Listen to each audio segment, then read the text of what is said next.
만약에 예정대로라면, 만약에 여름방학을 자르지 않고 겨울방학을 자른다면 1학기 학사 일정이 되게 줄어드는 거죠. 3주가 줄어들고 2학기 학사 일정이 3주가 늘어나는 학교가 벌어지면 1학기 시험 범위는 좀 작아지고 2학기 시험 범위는 커지고.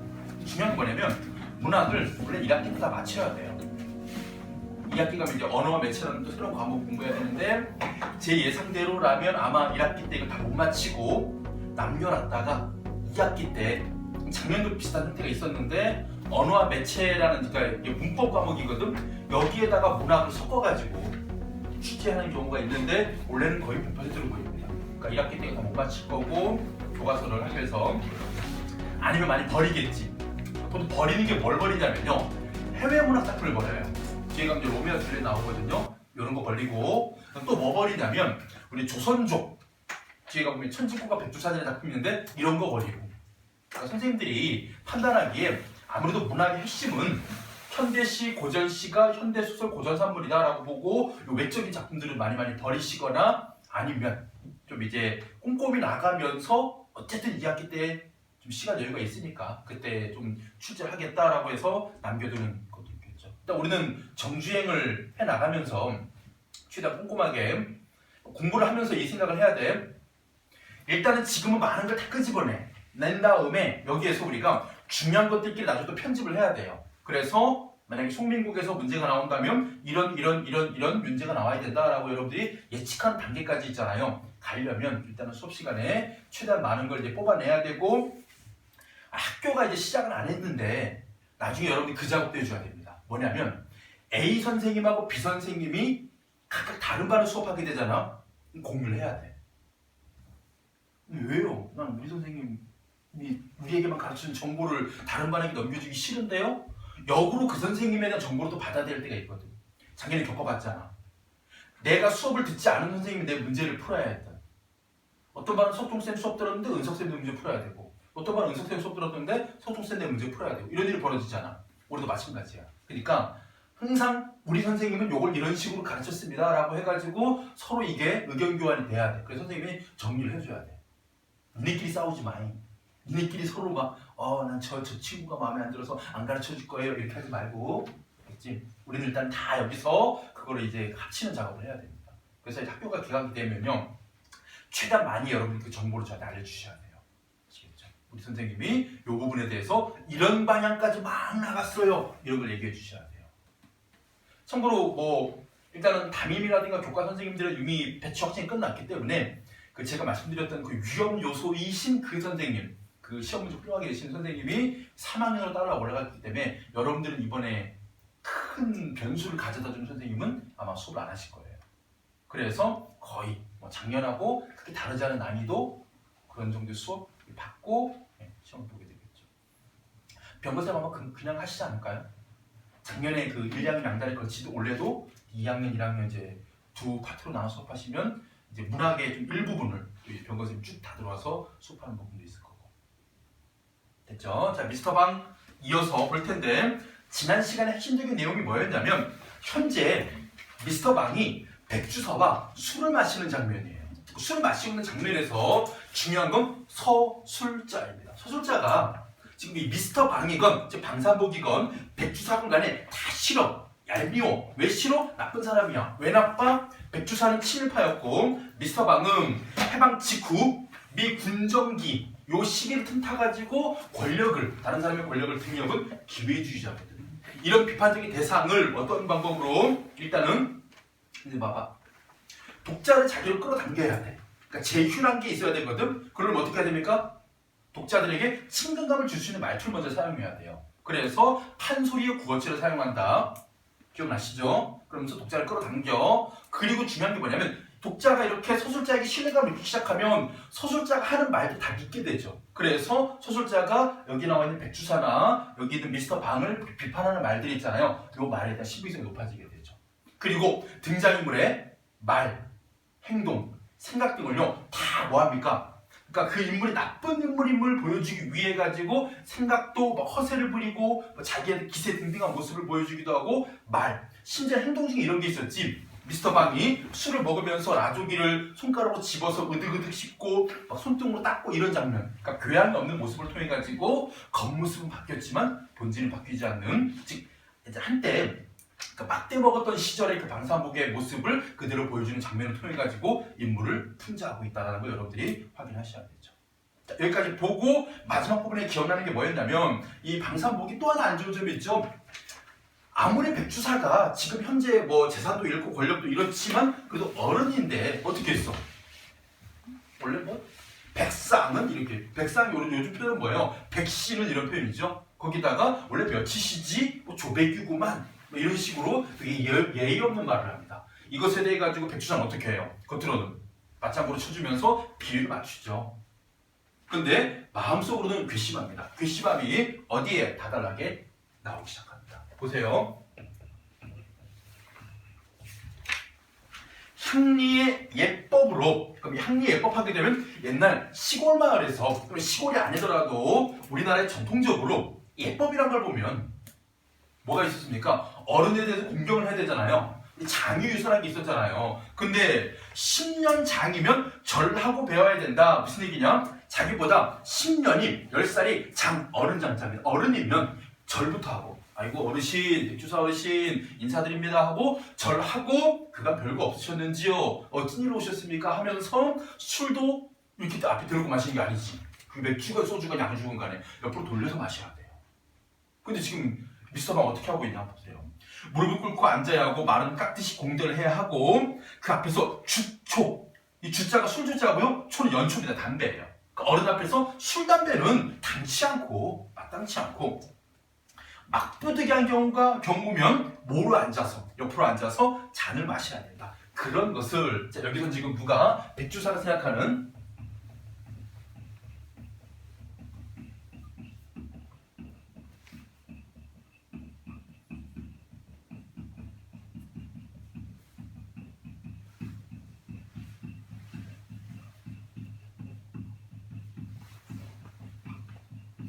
향례 예법이라는 것은 10년 장이면 자기보다 10살이 어른이면 뭐 해야 되는데? 어른대우를 해야 되는데, 참고로 우리가 지난번 파티에서 뭐였어? 두 사람 나이 차이가 11살이었거든.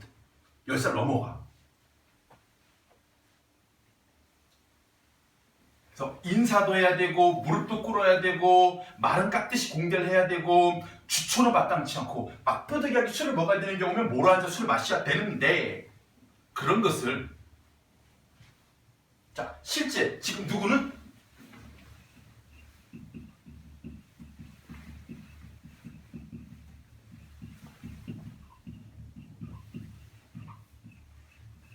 전혀 일치하지 않는 방사복의 행동 어떻게 하고 있습니까?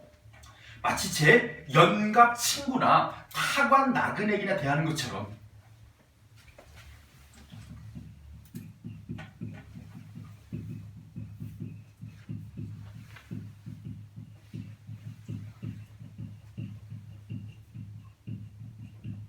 연갑하게 되면 자기가 이제 또래, 동갑, 나이가 뭐 같거나 1살, 2살 정도 차이가 나는 가까운 나이 사람이거나 혹은 아예 다른 지방에서 온 생전 처음 본 사람, 그런 대우를 하고 있는 것이죠.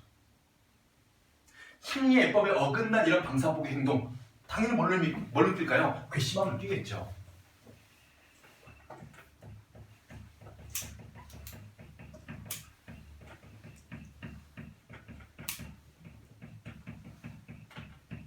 이게 이런 방사복의 행동에서 느껴지는 백주사의 내면 심리, 괘씸한 마음이죠.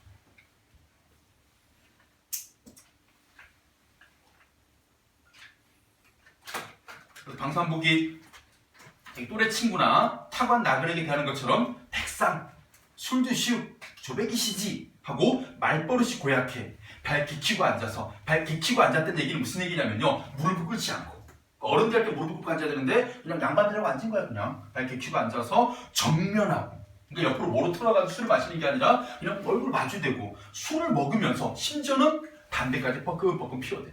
이런 괘씸할 도리가 없었다. 괘씸함을 느끼는 것이죠. 또 나이도 나이려니와, 자, 두 번째입니다. 이렇게 향리의 예법에 어긋난 방사복의 행동도 있었지만 뭐도 있었냐? 문벌이나 지체를 가지고 놀았다면 이건 도저히 용서할 수 없는 일이었다. 두 번째입니다. 문벌 지체.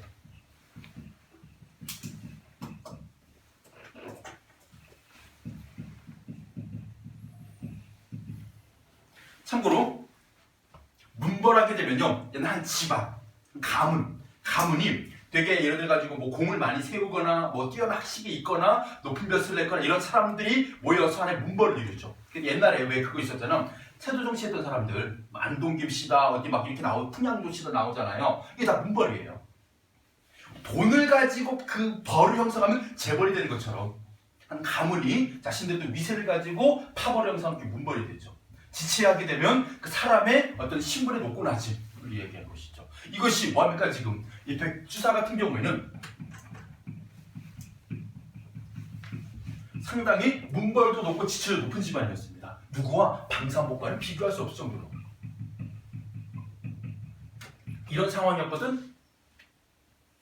근데 이게 언제까지? 광복 전까지만, 일제강점기까지만.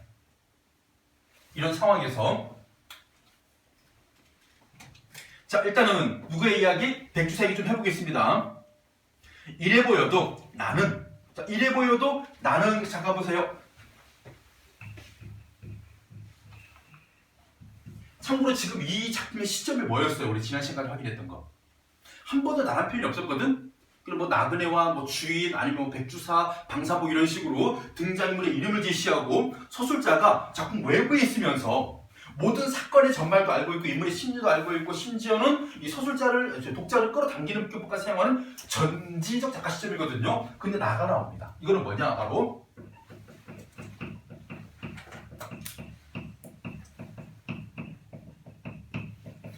전체적으로는 전지적 작가 시점인데 어떻게 하고 있는 기법이냐? 부분적으로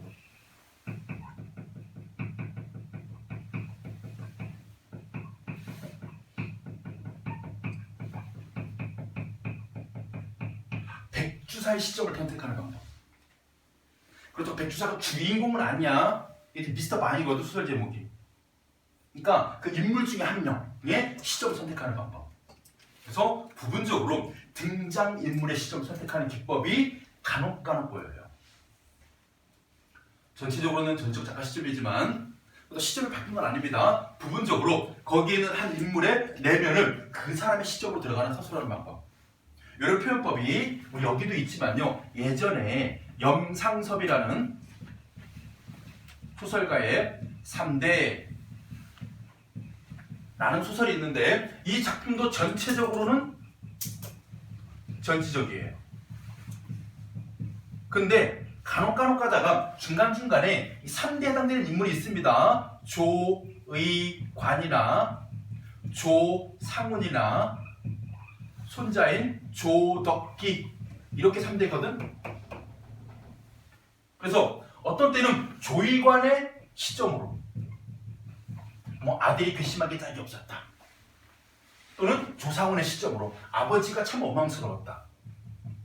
주덕기가 자신의 할아비와 아비가 싸우는 것을 보면서 민망할 따름이었다. 이런 식으로 각각의 시점으로 등장인물의 각각의 시점으로 들어가서 서술하는 방식이요. 약간 좀 특이한 점이에요. 전체적으로는 전지적인데 부분 좀 더 생동감을 느끼게 하기 위해서 그 인물의 시점으로. 우리가 왜 그런 거 있잖아. 직접 듣는 것과 다른 사람의 입을 거치는 것과 차이가 있지. 모든 이야기를 소설자가 해버리는 것과 소설자는 어찌 보면 백주사하고 이 방산복의 심리를 전달하는 전달자잖아. 근데 직접 들려주는 거야. 자, 내가 이 사람들이 얘기를 해줄 게가 아니야. 데리고 오는 거야. 백주사 데리고 와가지고. 그 당시 기분이 어떠셨습니까? 아, 괘씸해. 우리 집안이 어떤 집안인데 말이야. 나는 말이야 하면서 그 다음에 세세한 설명이 나온 것이죠. 3대조가 진사라였고 3대조 하게 되면 이제 할아버지 세 번째 할아버지가 진사하셨고 그 다음에 관로가 나옵니다. 그 첩지가 시방도 버젓이 있다 할 때 여러분들 소설에서 관로의 사용.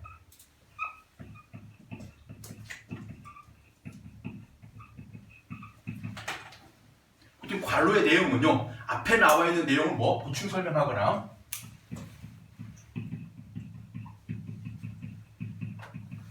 또는 추가 정보를 제시하는 기능을 할 때 관로를 가끔 사용해요. 소설가들이. 그리고 이렇게 관로를 아주 잘 썼던 소설가가 있었습니다. 누구였냐? 김유정이 봄봄이라는 작품에서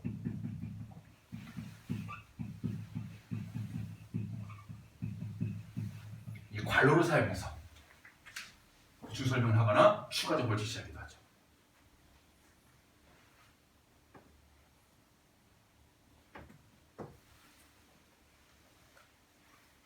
이때 얘들아, 이 관로는 무슨 기능을 할까? 이 백주사가 얘기하고 자신의 집안에 대해 얘기를 할 때 그 근거들을 마련해주고 있는 거지. 삼대주가 진살했다? 근거 마련이야. 신빙성. 그 첩지가 지금도 있어. 첩지라고 맨날 뭘까요? 임명장 같은 거야. 지금 시방도 있다. 오대조가 호조파, 더 세네. 호조판서니까 장관급이었죠. 족보에 분명히 그렇게 올라가 있다라고 마찬가지 보충 설명하는 근거 제시. 칠대조가 영의정을 지냈고 총리급이죠. 역시 족보에 그렇게 분명히 올라있다. 이런 명문 거주기 집안이요. 또 내 12촌이 땡땡 군수요. 그 12촌의 아들이 만주국 땡땡년 땡땡촌 촌장이라 하였다. 그리고 시방은 원수의 독립인지 막덕인지 때문에, 자, 이런 거 주목하셔야 됩니다. 원수의 독립인지 막덕인지.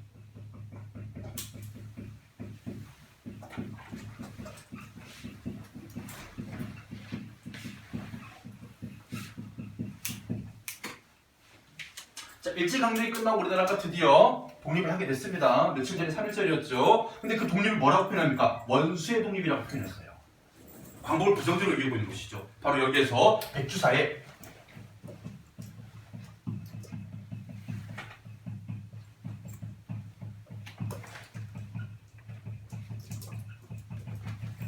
왜곡된 역사인식이 나타납니다. 일제강점기를 긍정적으로 여기고 해방을 부정적으로 생각하는 왜곡된 잘못된 역사인식. 자, 그러면 또 이 부분하고 또 연관지을 또 파트너 작품이 하나 나와요. 여러분들 기억나실 겁니다. 같은 채만식의 태평천하에 누구 윤지권 영감이 일제강점기 뭐라고 얘기해요? 태평천하라고 얘기하죠.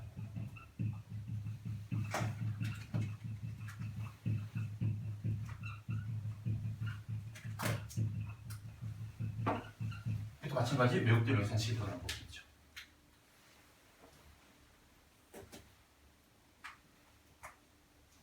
그러니까 이 부분이요. 원래 시작은 뭐였어?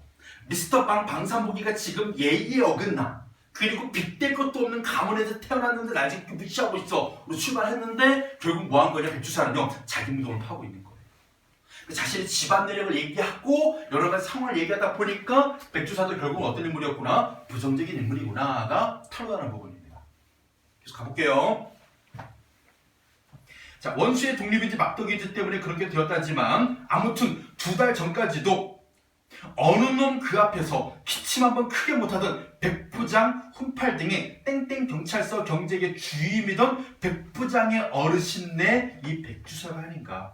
2달 전 그때만 갖다 써도, 즉 광복 전까지는 뭐였냐? 자신의 아들이요 경찰서장 경제계 주임이었습니다. 그럼 무슨 얘기입니까? 바로 백주사가 이 친일파였다는 걸 알 수 있죠. 친일파 집안이죠. 그리고 그때 같았으면 이놈하고 호통을 하여 당장 물고 내려만 그 좋은 세상이 어디 가고 이 지경이란 말인지 비슷한 겁니다. 여기하고 비슷한 거. 그 좋은 세상 어디 가고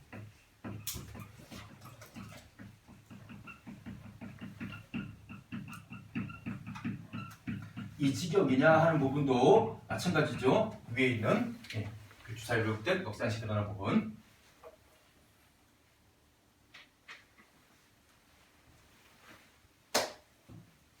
결국 뭘 얘기하는 거예요? 우리 집안이 문벌지처럼 보건데 백주사가 방산복이 집안보다 훨씬 3대조가 진사했지, 5대조가 판서했지, 7대조가 정승했지, 이런 집안인데 내가 최근까지만 해도 우리 집안 친척들이 어디 가서 뭐 촌장하고 있고 그 다음에 심지어 아들은 경찰서 경제계 주임하고 있고 이런 집안이었는데 갑자기 광복되고 나서 이게 확 뒤집어져 버린 것이었죠. 백주사는 몰락추락을 하게 됩니다. 그래서 뭐 하게 된 거야? 이런 생각을 하게 된 것이었죠. 자, 넘어가 보면 그다음 전개 부분 나와 볼게요.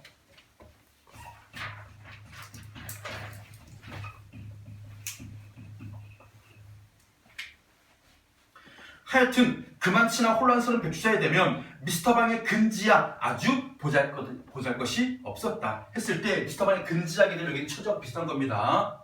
되게 보잘것 없었어요. 방사복 얘기가 나옵니다. 뭐였냐면 미스터 방의 증조 할아버지는 타관에서 떠들어온 명색 없는 사람이었고 비교가 되죠. 그 할아버지가 고을에 아전을 다녔고 아버지는 집신장수였다. 70에 고로롱고로롱 아직도 살아있지만 시방도 집신 곱게 삼기로 고을의 첫째가는 방첨지가 바로 그였다 해서 이 부분은 뭐냐 바로 미스터 방의 증조가 부터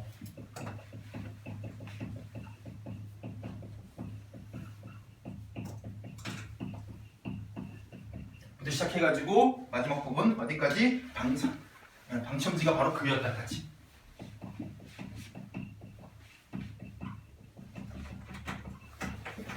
요걸 얘기하고 있는 거예요. 바로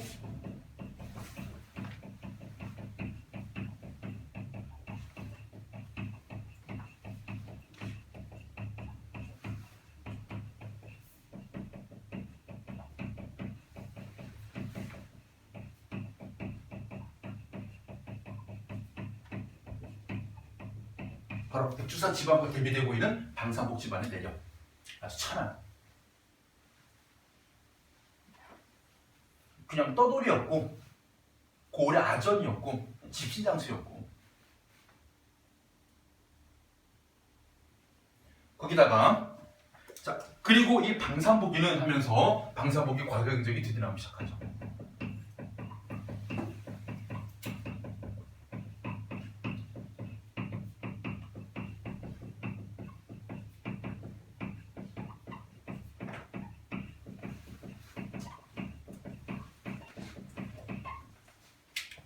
보면 먹고 자고 꿍꿍 일하고 자식 새끼 만들고 할 수밖에 모르는 상일꾼이었다. 자, 첫 번째 방산복에 대한 과거 내력 첫 번째입니다. 상일꾼. 그냥 특별한 기술 없이 그냥 우리 요즘 표현으로 치고 막일꾼이죠. 그러다만 30을 바라보도록 남의 집 머슴살이로 머슴살이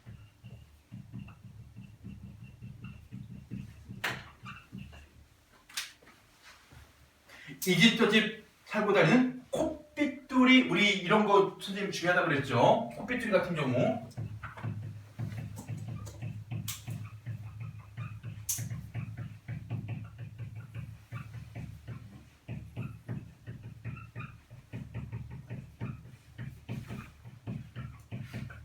인물의 외양에서 오는 그런 별명들이 있습니다. 코가 삐뚤어져서 콧빗두리 이런 별명은요 전부 다 그 인물을 희화하기 위한 장치로 작품 두 개만 얘기할게요. 첫 번째가 아까 얘기했던 채만식의 태평천하에서 윤직원 영감의 아버지도 있었거든요. 윤용규라고 해서 그 사람도 부정적인 사람이어서 말대가리 윤용규 이런 표현을 쓰거나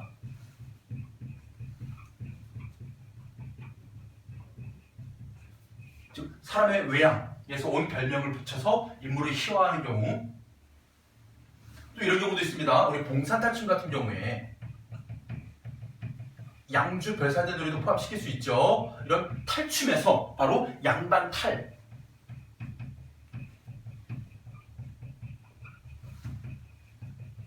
모습을 보면요 상당히 우스꽝스럽게 대표적인 게 언청이라고 해서 입이 삐뚤어진 거 이게 줄이 그어져 있는 거 그렇죠? 언청의 모습을 탈에 표현해가지고 뭐 하는 겁니까? 희화화 이런 것들이죠.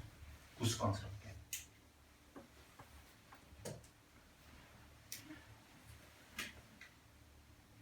자 이렇게 콧빗들이 삼복이었고 물론 난 놓고 기억자도 못 그리는 뭐였다? 판무식이었다. 세 번째 판무식. 지금 방사복 당사자도 지금 뭐예요? 상일꾼의 머슴살이하고 난 놓고 기억자도 못 그리는 판무식이었던 사람. 이런 사람이 아주 비교할 것 없던 이런 사람이. 다시 넘어갈게요. 계속 방산복 이야기.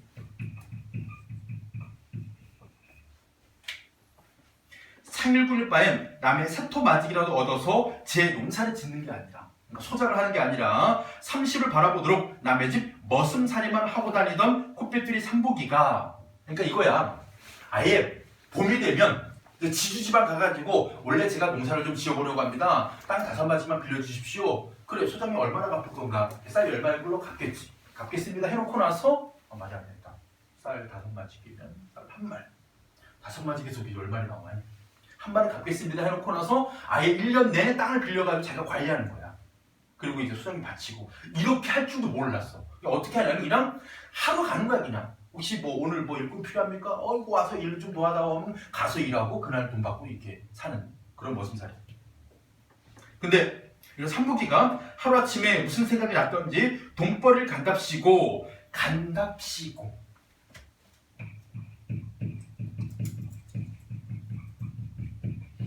말투가 뭐뭐 한답시고 느낌이 어때요?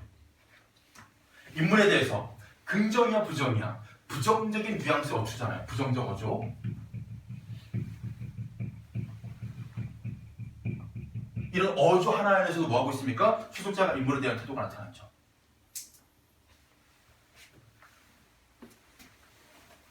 그런 경우 있잖아요. 가끔 이렇게 어른들께서 말씀을 하실 때 걔 요즘 뭐해? 걔 무슨 뭐 동아리 한답시고 뭐 노래를 한답시고 뭐 회장을 한답시고 이런 표현을 해버리면 그게 마음에 들지 않는다는 뜻이지. 돈벌이 간답시고 이런 식으로 표현하는 거죠. 조석이 간데없는 부모에게다 처자식 다 떠맡기고는 훌쩍 일본으로 떠나버렸다. 그것이 12회전 하면서 뭐예요? 바로 이 방산복의 과거 행적 중에서 요거는 평가하는 말이고요. 다시 어디로 갑니까? 일본으로 가죠. 언제? 12년 전에.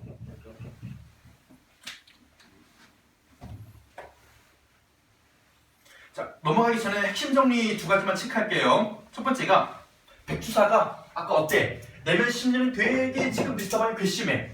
형님 예법에 어다는 경우였거든. 그래서 이놈하고 호통을 치면 좋겠지만 겉으로 호통을 칩니까? 못해요. 오히려 뭐예요? 보비비를 하죠. 내면 심리와 미스터방의 비율을 척척 맞춰주는 거. 이게 백주사 행동입니다. 이렇게 겉과 속이 다른 모습 우리가 뭐라고 얘기합니까? 표울이 부동한 모습. 겉과 속이 다르다는 것은 바로 기회주의적 면모가 나타나는 거겠죠.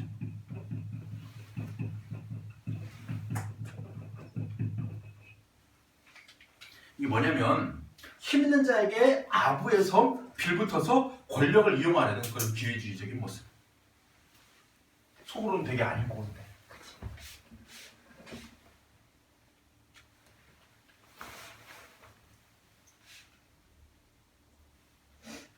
드라마 보면 그런 거 나오잖아요. 드라마들 안 보시겠지만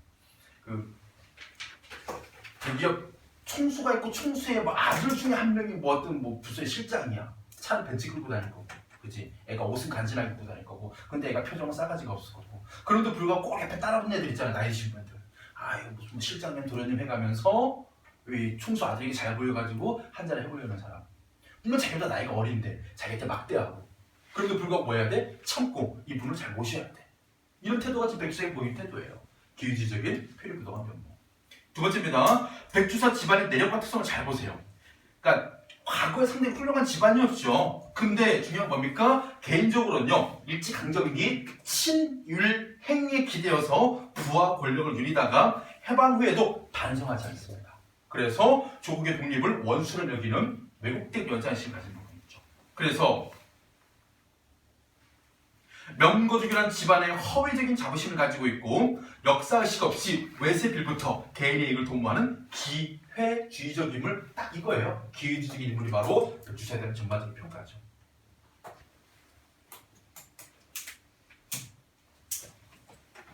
소화자 확인 문제는 나중에 우리가 한 번에 쫙 풀면서 정리할 거고요. 마다시 넘어가 보겠습니다.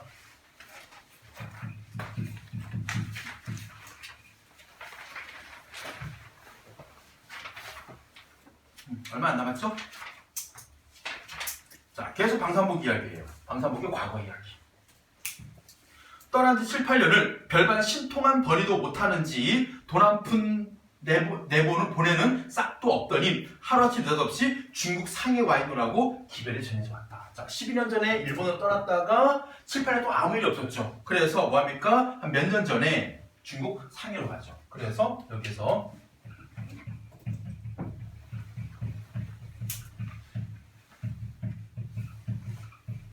중국 상해 와 있노라고 기별이 왔죠. 그러고는 감감 소식이 없다가 3년 만에 퍼뜩 고향을 돌아왔다. 이런 것들이 지금 상당히 오랜 시간 동안의 이야기고 넓은 공간의 이동인데도 불구하고 소설자가 요약적으로 제시하고 있다.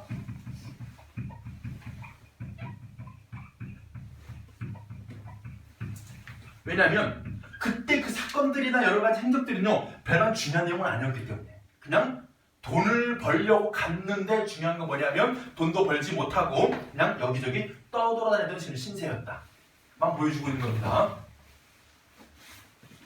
그리고 고향에 와서도 10여 년을 저의 말 맞다나 동양 삼국 물 골고루 먹고 다녔으면서 별로이 때가 벗은 것도 없어 보이고 행색은 헤어진 양봉 누더기에 볼 꿰어진 구두짝을 꿰어들고 들어서는 모양이 군데군데 김지는 하였으나 빨아다닌 무명 고의적 쌈을 입고 고향을 떠난 것보다 차라리 초라한 것 같았다. 별로 나아진 게 없었죠.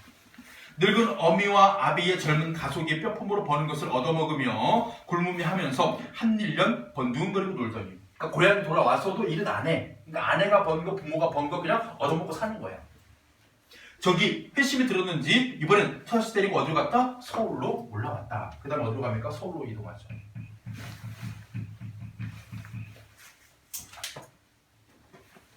서울로 올라와서는 현저동 피탈에 닷지 부러진 횡랑방을 얻어 살면서 처음 1년은 용산에는 연합군 포로 수용소. 여기에서 중요한 게 연합군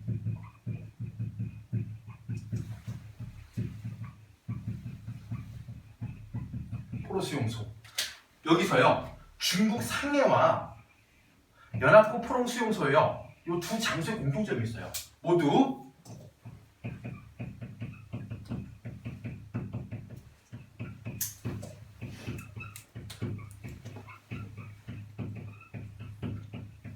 방사복이 영어를 익힌 것입니다. 처음에 중국에 가서 영어를 먼저 배우고 조금 배운 거야. 뭐 간단한 뭐 알파벳 뭐 아니면 알파벳을 왜 배우니? 회화인데 그냥 인사말도 배웠겠지. 그러다가 연합군 포로 수용소에 오면서 조금 더 수동이 될 만한 영어를 배웠겠죠. 영어가 제일 핵심이야, 얘들아.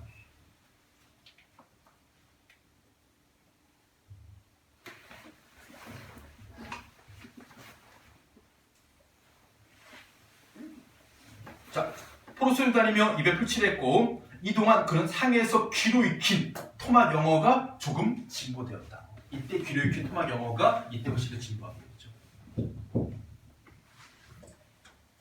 다시 1년이 나는 그것 역시 상해에서 익힌 것을 미천 삼아 구두직공으로 구두방을 다니며 그러저러 살았고 구두직공합니다. 그러다 일본이 싸우며 지느라고 구두를 너무 흩뜨려 가죽이 동이나 구두방에 너나 없이 물을 받는 바람에 할 수 없이 이번엔 괴짝한 게 걸머지고 신기로 장수로 나서고 말았다. 자, 서울에 와서 연합군 포로 수용소를 거쳐서 구두직공을 하다가 마지막 직업이 신기료 장수. 그러니까 신발의 한글 고쳐주는 사람이죠. 구두 수선하는 사람.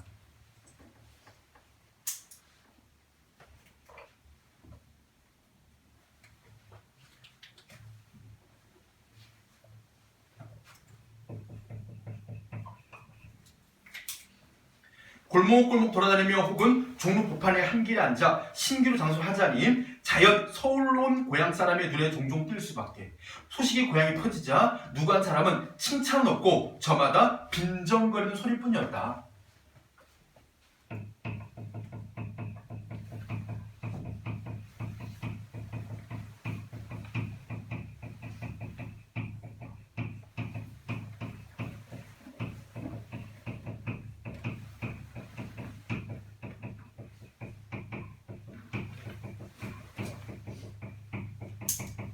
지금 고향 사람들이요 다 방산복의 이 신기루 장수하는 모습을 보면서 빈정거리는 소리 한다는 것은 부정적 의식을 갖고 있습니다. 왜냐하면 방산복이 고향 사람들에게 신임도 잃었고 신뢰도 잃었고 인심도 잃은 거예요. 걔 왜 막 일본 갔다가 중국 갔다가 막 고향에 와서도 지 부모, 지 아내 지금 고생하면서 돈 벌어 왔는데 그거 쓰다가 그냥 서울 간 거잖아. 잘 되나 보자 했더니 아야 신기루 장수하고 있대. 아이고 이러면서 사람들마저도 방산복에 대해서 부정적이죠. 누구 하나 지금 방산복에 대해서 감정이입을 하거나 연민을 느낀 사람이 없습니다. 일본으로 천국으로 10여년 턱바람 쏘이고 온 놈이 겨우 그거야. 부전자전이라고 보면 아범은 지핀 장수, 자식은 구두 입는 장수. 아마 신발 명당에 무덤을 썼던가. 그러니까 조상 누군가가 이제 명당 자리에 무덤을 썼는데 여기 신발 명당인가 보지. 아버지는 지핀 장수, 아들은 구두 장수. 이렇게 근지는 미천하고 속에 든 거 없고 가랑이가 찢어지게 가난하고 생화라는 것이 하게 되면 생화가 직업입니다. 고작 거리에 앉아 오가는 사람 헤어지고 고래내나는 구두짝 꿰매어주는 징봐가지고 닦아주고 하는 천업이라고 하던 그 코핏들이 삼복이었다. 코핏들이 삼복 다시 한번 나오죠. 두 번이나 나옵니다. 뭐예요? 바로 인물을 희화하기 위해서. 희화의 목적은 뭐야? 바로 풍자 비판의 목적이죠.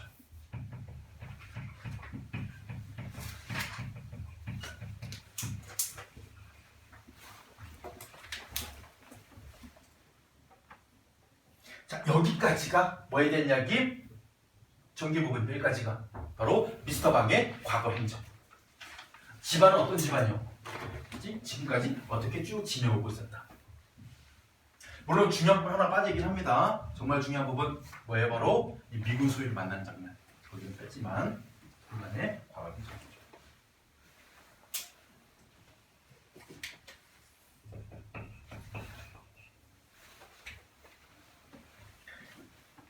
그 다음에 개구리가 올챙이 쪽을 생각 못한다더니 발칙한 놈, 고얀 놈. 이게 바로 뭐예요?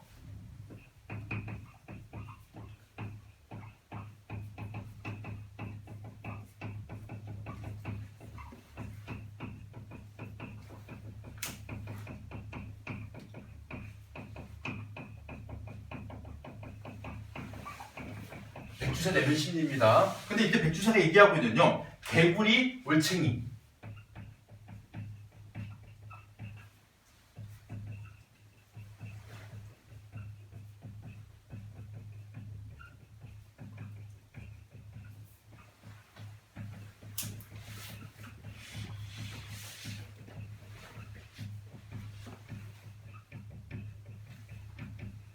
요거 얘기하는 건 당연히 아시겠죠?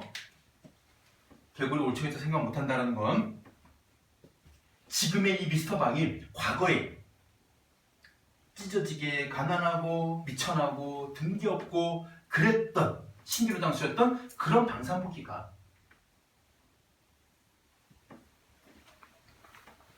백주사는 생각하자니 속으로 이렇게 분개스럽지 않을 수 없었다. 그러나 한쪽으로는 분개하는 마음과 함께 다른 쪽으로는 그러던 코핏들이 삼복이가 그야말로 선영이 명당에 들었단 말인지. 예전에 이런 것들이 막 조상들 중요시 여기는 게 뭐냐면요. 부모의 묘를 잘 써야 후손이 잘 된다 막 이런 말이 있었거든요. 그러니까 방산복이 이렇게 잘 된 걸 보니 비슷하게 된 걸 보니 그 이유 중 하나가 진짜 명당을 썼나? 이런 생각이 들 정도였죠. 무슨 조화를 지녔단 말인지 불과 몇 달지간에 그러니까 8월 10일 광복이 되고 나서 바로 38선이 그어지고 미군이 오고 미군정 시기가 된 요 몇 달 사이예요. 격동기였죠. 훌륭이 되고 부자가 되고 미시다 방인지 구리다 방인지가 되고 가지고는 자 이때 미시다 방 구리다 방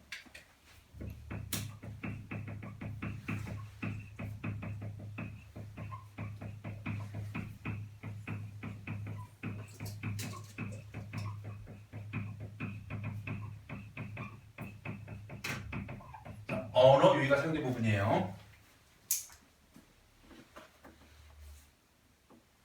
자, 언어 유희만 기억하시면 됩니다. 언어 유희만. 이게 뭐 미시다다 구리다다 일본말이기 때문에 알 필요 없고요. 왜냐하면 이 미시다와 미스터 이게 소리가 비슷해가지고 그렇죠? 미시다방인지 구리다방인지. 작년에 그 기억나시죠, 여러분들이? 그 유재필이 총수의 그 집에 가가지고 그 비단잉어 헤엄치는 거 보면서 딴따라 보긴 있게 하면서 뭐라고 얘기해요? 차에 코 풀고 싶어인지 아니면 무슨 뭐 베트남 벤또라든지 이런 표현 쓸 때 마찬가지 언어의가 상대부분처럼 똑같죠. 자, 갖은 후광다 하면 천하에 무서울 것이 없고 기광이 나서 막 이러니 한편 생각하면 신기하기도 하고 부럽기도 하고 또한 안타깝기도 했다. 그래서 그 권세를 누리고 있는 뭐에 대해 가지고 미스터 방에 대해 가지고 백주사가 괘씸함도 느끼고 있고요. 한편으로는 또 무슨 마음이 듭니까? 신기함.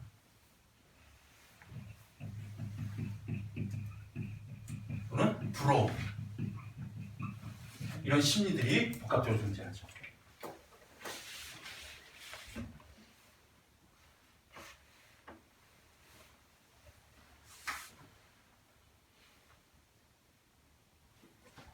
자, 오른쪽에 보시면 미스터 방의 방산복의 행적 여기였어요. 여기 제가 지금 이렇게 설명하고 있는 이 부분.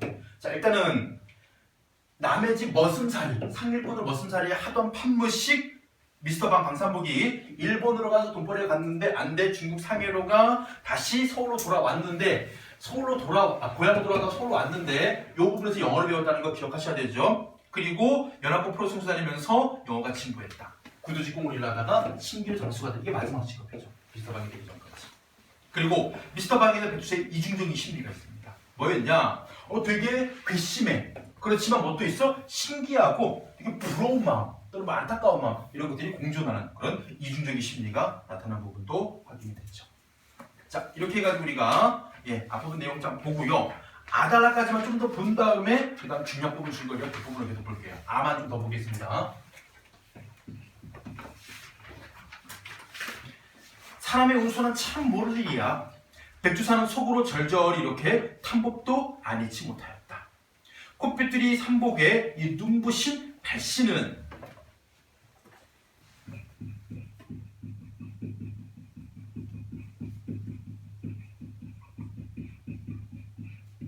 자, 콧빛들이 삼복이라고 표현해놓고 나서 그 다음 뭐라고 얘기합니까? 이 눈부신 발씨는 뭐라고 얘기하냐? 사람이 있잖아요. 아주 앞날이 훤히 튀어있는 그런 운수.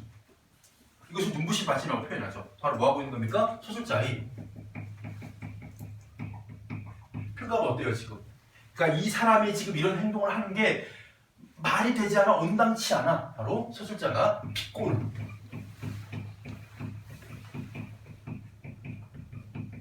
말투. 그 안에는 반어법이 숨어있죠.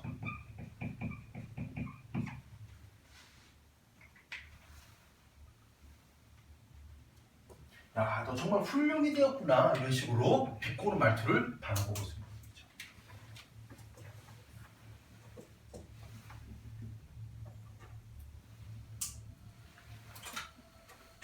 그러나 백주사가 희한히 여기는 것처럼 무슨 명당바람이 났거나 조화를 지녔다거나 그런 신기한 곡절이 있는 바가 아니었다. 뭐 때문이었냐? 지극히 간단하고도 수월한 것이었다. 뭐가 이 방산복이 이렇게 미스터 방이 된 이유? 다못 몸에 지는 재주 가운데 총기가 그나마 좀 좋아서 일찍이 영어만이나